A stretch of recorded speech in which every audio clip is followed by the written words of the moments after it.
And now for a presentation from Skift Research, please welcome Skift Senior Research Analyst, Wouter Geerts. Hi everyone, thanks for joining us today. If you have joined us before at any summit or at the forums, you'll know that it's almost customary now for Skift Research to sort of give a primer of what the subject matter will be today. Luckily for us, we just launched a report on the short-term rental industry yesterday. So I'm going to give you a few insights from that report and some data points to take away for the rest of today. So this is sort of the picture that you'll see in a lot of the trade press, in a lot of mainstream media, highlighting how vacation rentals have really outperformed hotels over the past year. And I mean, it's true, in the US, occupancy levels of the average vacation rental have pretty much been back to pre-pandemic levels since July 2020. But I mean, we wouldn't be analysts if we don't give you a little bit more nuance, right? So if we look at other places in the world, performance of vacation rentals and short-term rentals is very far off being back to pre-pandemic levels. And what's interesting as well is if you look on this graph in the last couple of months at Brazil or China, what you can really see is that there's major fluctuations still going on. And so there's a lot of uncertainty in the market still. If we look at new bookings being made, or if we look at actual nights stayed in vacation rentals, it's a similar picture. North America, which is very much just US heavy, has seen performance increasing very drastically over the past couple of months and is now performing at pre-pandemic levels or even better than that. But if we look at other regions in the world, we're far off that. And if just consider that in the Europe and the Middle East, the nights stayed in April last month were only at 50% of what they normally are in April. So we're still very far off a normal sort of way of doing business. And even we need to look at destinations within countries as well. And you will all know this. But what we've seen is obviously that especially large cities and urban areas have been performing very weakly. Whereas it is especially rural areas, small towns, small cities, and those traditional vacation rental destinations that have actually been performing very well. So rather than give you even more and more data, I'd rather just take stock now of, okay, where are we at the moment in the industry? So on average, the US, I would say, is a winner at the moment. European and Asian destinations are very much lagging behind when it comes to recovery. As I already mentioned, small town, more traditional vacation rental destinations are performing very well. It's particularly the large cities and urban areas that aren't necessarily at the moment. Because of this and because of changing consumer demands, large properties seem to be performing well, where it is more the small properties and especially, of course, shared spaces and shared properties and listings that aren't performing very well. Because of all these things, it's particularly the traditional property managers that are mostly doing very well. And it is those managers that are focusing on urban areas that aren't performing very well. And I want to highlight here the master lease players, which before the pandemic were signing 10-year leases with guaranteed returns at a whim. Since then, that whole business model has almost disappeared. Players like Stay Alfred, Domio, Lyric, they're all on our stage within the last 2 years. They've all sadly ceased trading since.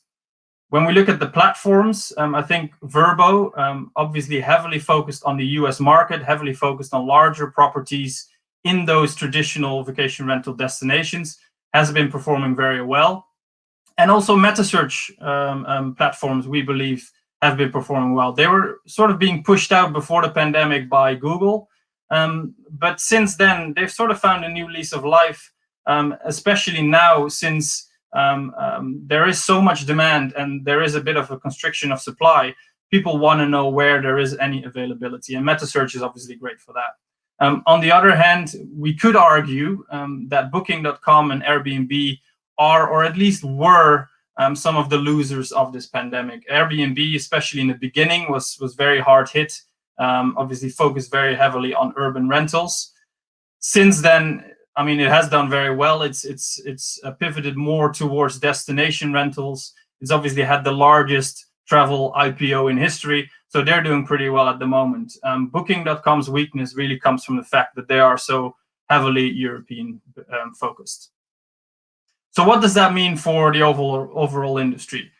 Skift Research estimates that the industry declined by about 37% in terms of sales last year. But we are seeing a rebound now, and we expect that this year the industry will grow by about 30%, and then continue to grow, although it will flatten off. And by 2023, sales will be back to pre-pandemic levels. What's most interesting here, I think, is that we estimate that the 5 largest booking platforms, which were accountable for about 50% of bookings before the pandemic, will be about 65% of all bookings by 2023. And because these 5 large platforms are growing so rapidly, we also expect that online growth will be where all the growth will be, basically, with offline sales continuing to decline. So who are these 5 major platforms? I don't think there's any surprises here. Airbnb, we believe, will continue to be the largest platform. Below that, there's some interesting things happening, though. Vbro is one of the winners of this pandemic, and we believe that their sales are now on par with Booking.com sales. Below that, at the bottom, more Tujia has been benefiting very much from strength in the Chinese domestic market. And Tripadvisor has been seeing declining sales for the past years. And we now are seeing them focusing more and more on other products, like the Plus product, which is very heavily focused on hotels. And so therefore, we wouldn't actually be surprised if they would sell off their rental business in the next 5 years. Now, I think one thing the pandemic has done as well is sort of crystallized a bit better of the positioning of the 3 major platforms. Especially Airbnb and Booking were very much competing in the same space. They were arguing over who was the biggest platform. I think we might start to see a little bit less of that. Booking.com will definitely want to continue growing. They've already said they are going to focus on the US, and they want to do that with professional property managers. Vbro will also continue to grow and has really solidified their focus on property managers, particularly focusing on vacation rentals and sort of second homes. Airbnb is the interesting one here. Since before its IPO and since then, it really started focusing and pivoting away from this and really started talking about independent hosts, community, really starting to talk about the curated experience again. The question, of course, is whether they can really focus on this segment when they have these new shareholders that are expecting strong growth. And we don't necessarily believe that's the case. And I think when you listen to the first earnings call last week, that really showed that Airbnb is also thinking more about professional hosts as well. And we can see this in terms of their platform as well. The number of rental listings per host has actually increased drastically over the past months, and there was a bit of a dip at the beginning of the pandemic, but since then it's now the highest it's ever been. So that really shows us that both Airbnb, but also just the industry is really professionalizing. And I'm sure we will be hearing a lot about professionalization of the space today in all of the sessions. So if you want to know more about what we see in the industry, if this was all a little bit too fast, go to research.skift.com. There you can find our report. And for now, I'm going to leave it there. Enjoy the summit, and thanks again for joining us.